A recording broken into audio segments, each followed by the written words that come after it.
Hey, what's good people? Vets, let's talk, man. We got a special guest in front of the formation today. Staff Sergeant Antonio Acosta, man. Before we start, I'd like you guys to like, share, and subscribe, man. HBO special. Go ahead and help a brother out. Ain't nothing to it but to do it, man. Hey, man, how you doing today, bro? All right, how you doing? I'm good, bro. How the family holding up? Everybody doing good, man. Busy, but doing good. That's good, man. I be seeing this man in the gym room about 1,000 pounds on his back, Nah, hoping. I'm trying to get on your level.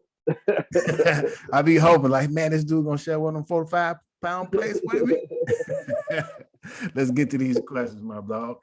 Hey, man, do you remember where you were during 9/11?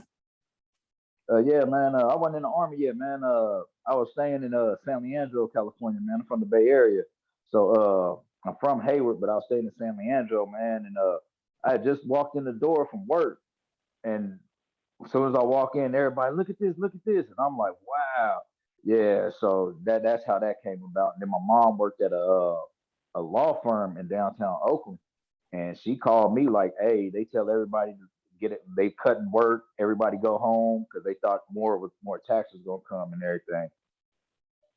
Yeah, I was. It's pretty much the same way because Chicago, they just pretty much shut everything down. I was at the gym at the time. Hey, man, I like to say thank you for your service, man. That's kind of selfless of you to sit back and join the military during wartime. So I thank you for that, bro.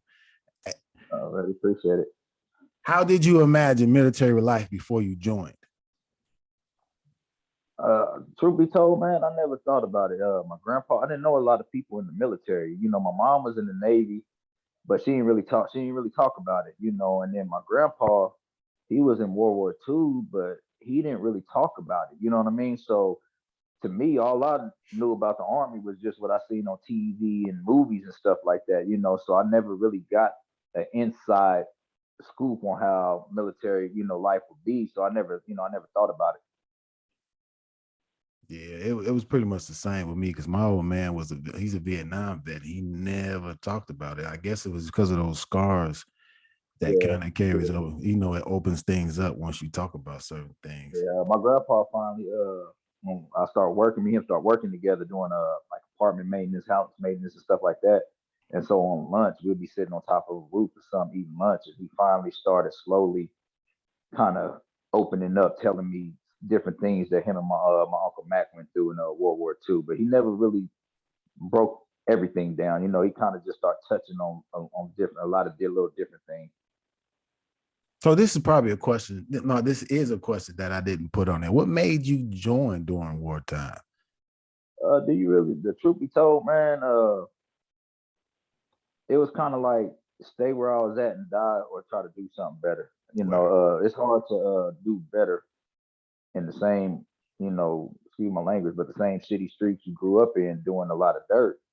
So it was just, truth be told, man, I had went back to my old neighborhood, and I had been there in a while, and I ended up being in the middle of a shootout, and I didn't even know who was beefing with who. So kind of after that moment, I was like, I need something different, like I can't keep doing this. I just had my son, so it was kind of like time to go. So that's when I kind of start looking into the military, like it's time to go. And that was the quickest way for me to get out of there.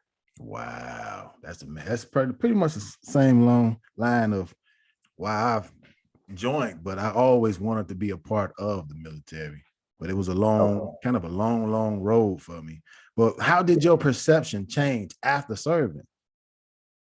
Uh, and honestly, Korea was my first duty station, man. And part of me wish I would have took that 10,000 bonus to stay 6 months, man. But everybody was telling me because I had got that happy gram that I was going to Fort Hood, and everybody was like, "Yeah, you want to go to Fort Hood? You want to go to Fort Hood?"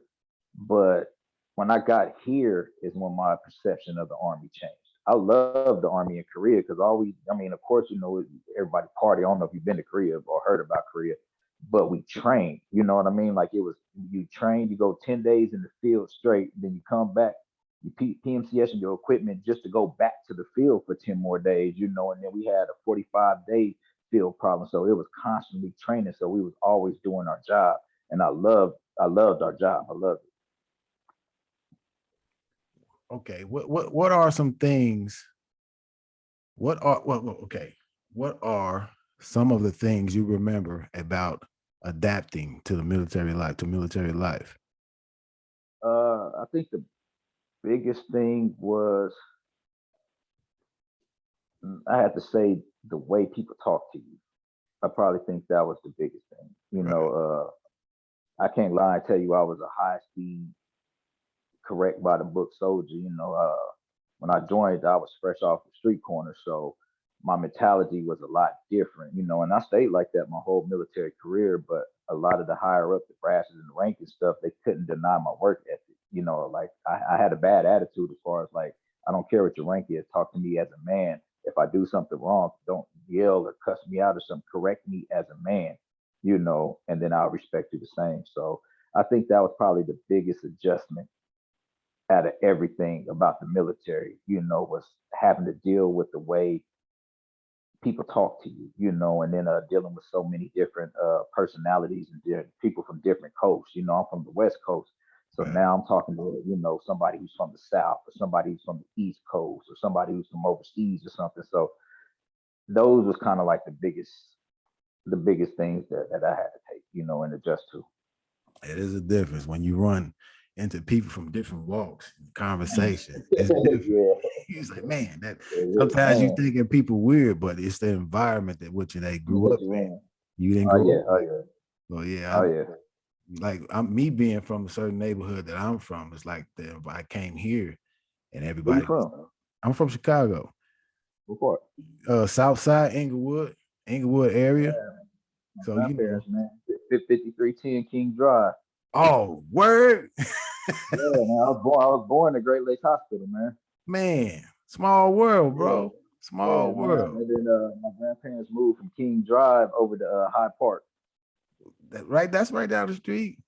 Uh-huh. Yeah. So that's why I asked. Yeah, man. So I know I didn't live in Chicago long, but every summer my mom would send us me and my brother out there with my grandparents. So we got to experience the Bud Billiken parades and all that stuff too, man. Nothing like it. Chicago style Yeah, pizza. Hey, we're not even gonna argue about the fact of what's the best pizza in the man, state. it ain't no argument. Hey, when did you leave the military? uh 2000, I think 2010, I do believe. It was somewhere around there, 2010. Yeah. Yeah, I got temporary retired first, and then I went back for my mental eval 2 years later, and then I got fully retired. Okay, what was that process like? The TDR, the to get TDRL, it was a long process. A lot of mental health, going to mental health constantly. They switched me on so many different medications, that part was a long process. Now, once you get temporary retired, then it's not really a long process to wait to get back. Because they was either gonna tell me we see you fit to rejoin, and then at that point I would have had to make a choice to either ETS or join back in. But when I went back, the psychiatrist was like, "Nah, you're gonna get fully retired." You know what I mean? So that part was easy, but the process of getting to that point was long and drug out and tedious, man. Wow. So it was that something that you wanted to happen? Nah, man. Truth be told, the army teach you to not show weakness. So real things that goes on with you, you're taught to not bring it up because if you do, it's weakness. So my first deployment, man, I pretty much for 13 months I lived on the road because I was the supply sergeant. We had people scattered out, platoons scattered out everywhere. So I had to go to all these different places, and stuff like that. So I seen a lot, been through a lot. When I got back to do reverse SRP, I just clicked no on everything because I was trying to get out of there. So I was like, no, no, no, no, no, no, no, no, and just went on. Well, my second deployment was 18 months. And I swore to myself this time, I'm not going to lie. I'm going to tell the truth. So when reverse SRP, I sat there and told the truth, and that's when the process started. Man, That's like a lot of soldiers. They don't really understand. You have to be truthful about the things that's going on in your head. I just got done talking to a soldier on an interview day before yesterday. You know, he just got out of surgery, and he said mentally he's checked out of the military, but he doesn't That's want to. how it was. He That's how didn't it was. he didn't want to tell them that. Like when I got back, actually from my first deployment, I've checked out, but I went on the second deployment, and I made it seem like everything was okay. You know, it's that whole thing with drink water, drive on. But when I got Yep. back from that second deployment, you know, I started seeking help. You Yeah. know, and you know Yeah. they want to push the pill on you. Well, that was my thing. I think that was probably one of the things that pushed in TDR because I just started going off on. I'm like, man, look, stop trying to just push drugs in me. I need to like how do besides drugs, how do I get fixed? And it's pretty much the same thing with VA. I go through that with them too. I'm like, you guys constantly want to push drugs on me. You just want to, and I can see why a lot of vets become drug addicts Right. because they don't do nothing to try to fix you, but they will give you all these drugs, and then vets become dependent on these drugs, and before you know it, they end up turning into a drug addict. Exactly. So And the minute you don't want the drugs, they think you're okay, or you're you still think not you're okay? dealing with it.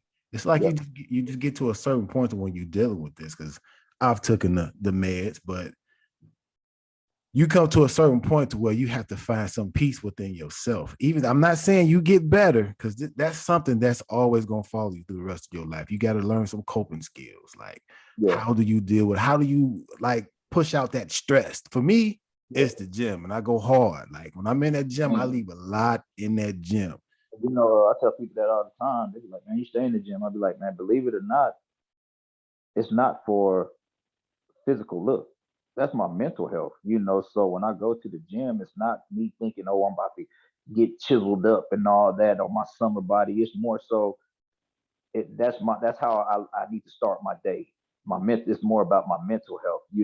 And then once I come back out of the gym, then it's like, okay, I'm mentally ready to tackle the day. And I can always tell the difference when I miss a day or two in the gym. Like I'm not like mentally, I'm not right. I'm like pacing so I definitely understand where you're coming from on that. Yeah, your leg get to shaking, and you just get to walking around the house. You just got Yeah, yeah. let me just go for a walk or sit down and do some push-ups. Something. Yeah, Your mind yeah. just runs. It just runs. It just thinks about For real, things. It goes for places real, it don't want to go. for real. So, was there anything or anyone that helped you during the transition from military to civilian life? Nah. Uh, I say the biggest help that I got was when you're clearing. One I think he was an E7, either Sergeant First Class Master Sergeant. I forgot his rank, but he just pulled me to the side and was like, "Make sure you go up to the VA part to start even though you're not out yet, to start your process now because it's going to take a certain amount of time for them to look over all your records, get approved, and all that stuff. So besides that, I never got no help. That was pretty much the only help, and I'm glad that NCO told me to do that because when I got out, it was like maybe 6 months, and then my VA had already kicked in, rather than me waiting. And then I know people now who I try to tell the same thing to, and they never did it, and they're still waiting on the approval from their VA application. So outside of that, nobody ever told me the difference or told me, you're gonna have to find something to fill that void, or nothing like that. So when I got out, man, truth be told, man, I flew off the deep end. I think I probably got worse than I did when I was in, because nobody told me how big the difference was going to be. So the alcohol started kicking and all that. And the whole time I was just searching for something, to fill that void. So it was kind of like a trial and error, like I had to learn on my own and make some mistakes along the way.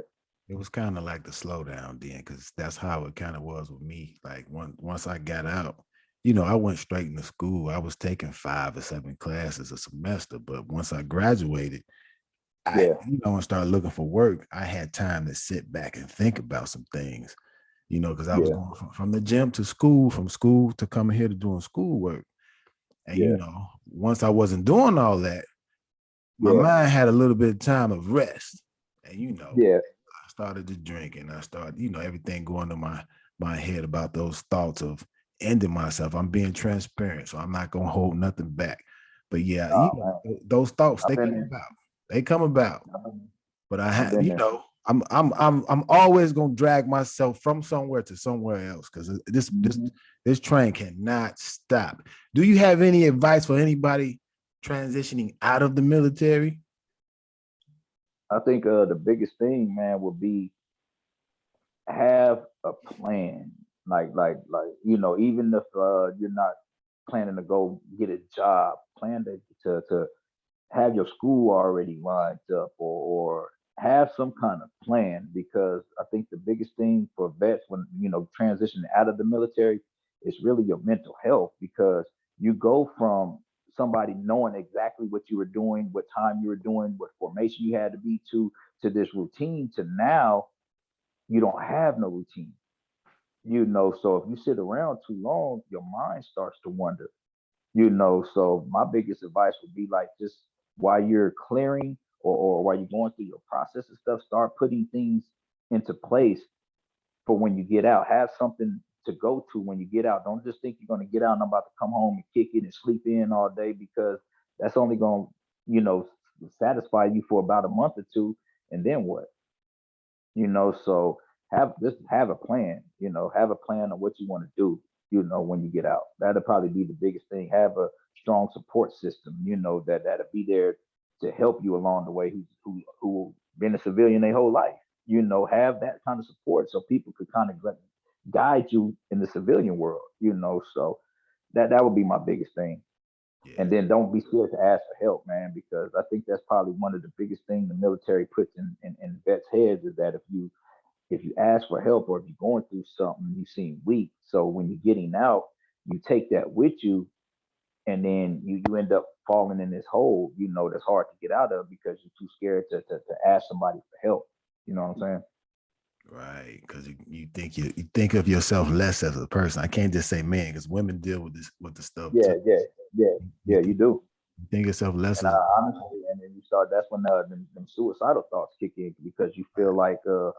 like you worthless, man. Like trust me, like you being transparent. I've been there a few times, because the world was still moving and everybody was in a routine, and I just kind of felt like I'm just a bump on the log, man.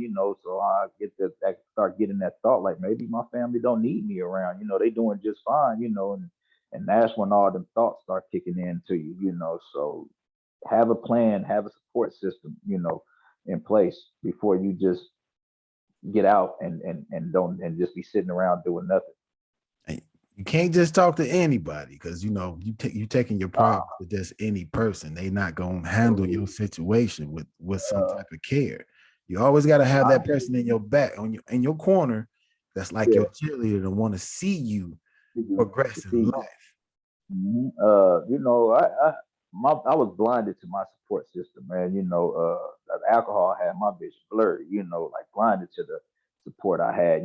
But I now that I'm where I'm at, you know, I got a good support system. Let's put it like that.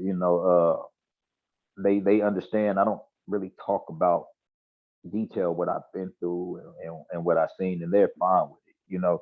And they know they're starting to know my traits. So when I do have that temporary moment where I'm just quiet or something, they know, okay, leave him alone for a minute, he'll get out of it. Or if I do have one of the manic moments where anxiety and so they work with me. So you got to have a support system, man. Don't let the army lie to you and tell you weak if you ask for help. It's okay to ask for help. It's okay if you're struggling, or if you don't know how to do this piece of paper, or if you don't know how to do this, to reach out and ask somebody, you know. And don't worry about what they gonna think about you. Neither. Do Oh, not nah, worry about that. man, you can't, they ain't, they my 9 times out of 10, a lot of people ain't been through what you've been through. So that, Exactly. so how can you tell me anything, or how can you say something if you didn't put them boots on and walk through that sand, So Exactly. So some of them you probably not even gonna be in contact with when you leave anyway. The, nope. the solid ones are gonna stick by you. Believe me and I, trust me. I got maybe two, maybe yeah, about two or three that I was in the army with that still to this day that's my brother. Like people that's my brother. So everybody that I knew, like we on friends on Facebook, and they might hit me up here and there, but I have about a good, maybe I say about a good three or four that we every day we talking. So you'll meet some solid ones that'll be lifelong brothers to you, and then you have the ones that you probably never see again in a day in your life. You know, It's like I was my first deployment. I was part of a Ghost Rider platoon, and Mhm. we did a lot of missions. I keep in contact with at least 9 of those guys. I can't find the other ones, but Yeah, and those 9 they call me the connector because I'm always checking on them to see how they doing and see where they yeah, headed. And yeah, kind of still put the pieces together if they needed to be put together. Laugh, joke, cry, that yeah, whole thing, man. yeah. You Hey, got to. you got that dojo, man. I see you kicking Oh up yeah. dust, huh? Let's talk Oh about man, that, man. What gives you the drive to get in there and kick some kids in the head, man? Let's talk to them. I never growing up, man. All my OGs they was doing the same shit we was doing, so they never taught me to be better. So I always loved coaching. I coached my middle son's soccer football team. And my oldest son, I helped coach his basketball team. So my youngest son, he didn't want to play football, basketball, none of that. He liked sport karate. Well, I didn't really know too much about sport karate, but I knew the master, the fifth degree, Master Net. So he took me under his wing and started teaching me sport karate. And then I did it for a few years, and then he belted me, and everything like that. And he's still in the army. Matter of fact, I'm gonna link y'all up because you want just in case you want to interview him too. He's still in the army. He out in Dallas, but so after that, man, I took over when he left to Hawaii, and man, I fell in love with it. Like I love my group of kids. I was able to train. I was able to train them differently. We don't train like normal dojos. Matter of fact, we got a ruck march we doing tomorrow. So I have my kids out here ruck marching. Like we ruck marching through the city. Thursday night is our weightlifting night. When it's summertime, we doing 2 a days. They out there flipping tires. So it's sport karate. So I train them as athletes, man, and we got a tight bond. My son is a 5-time state champion. We got three new state champions from last season. Word. Uh, Good group of kids. They're different. They're more of the kids that are not trying to grow up too fast. So you know how these youngsters are. If you 13 and you don't act like you're 16, they don't want you in their group. So they got a home they can go to. All the kids in there, they all love each other. I always tell them, man, look, if these kids don't want to be your friend because you're not doing what they're doing, don't worry about it. Go to school, do your work, and you in the dojo 5 days a week, and you got your real friends right here. So you don't need to be out here acting a fool. So I love it, man. I love it. They saved my life just as much as they say I helped them. The parents be like, man, you're such a great coach, but the parents don't really realize like these kids saved my life. They helped me to find a new purpose when I didn't see a purpose for me. So I couldn't ask for nothing better, man. I love it. I love it. And I got my own spot to start at the YMCA, and then bad things happen, man. And all this, whatever. So then I moved to Cove Fitness, another gym, and then COVID happened. And so after COVID, the gym closed and I was still training my kids. We was in the park though. We didn't have no building, but I'm like, man, look here. Y'all doing virtual school. Y'all just sitting in the house. Look, we about to get out in the sun. So when COVID was going on, like we were still in the park. They said, well, you can't have no more than 10 in a group. So I used to break my groups up in 2 days. I have, in different days, I have a group of 10 one day, then I have another group the next day, just to keep them active and busy and still training. And so when the gym opened back up, they was like trying to charge the parents extra for what I was doing. And I told them no. I said, that's something I'm volunteering my own time. You can't charge them that. That's not something y'all offering. That's me. And Right. we bumped heads about that. And that was a blessing in disguise because I was driving down the street, seeing a police sign. I was like, oh, let me call. End up getting our own spot, LLCs and all that stuff, man. So I was like, okay, so blessing in disguise. Man, that's major. Appreciate you for that, bro. Like, finding that Uh, purpose, especially if you've been through certain things in the military. Because this, what I'm doing now, I mhm. feel fulfilled with doing this. This is like I feel a purpose, talking to vets about whatever Okay. they want to talk about through their problems, keeping Well, the contact. I'm gonna help you. I'm gonna help you, man. Because honestly, I think that's a good, like you said, bridge, good connection. And vets need that, man. So that's why I said I'm gonna push. Because I still know quite a few vets and people who are still in.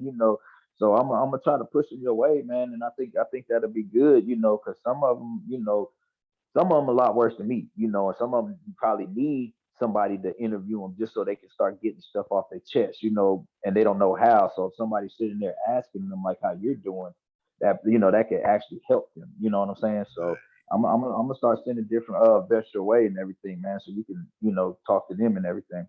Man, I appreciate you, man. Appreciate you for your time, man. Thank you once Yeah. again for your service, bro. Thank your wife for her service, man. Because you know Okay. that piece is major. Having that support is major. At times, in the midst of being a knucklehead, we don't really understand it. That person that's always lifting you up from the back is the person Mm-hmm. that's always gonna hold you up from the back, man. Y'all better Right. catch what I'm For saying. real.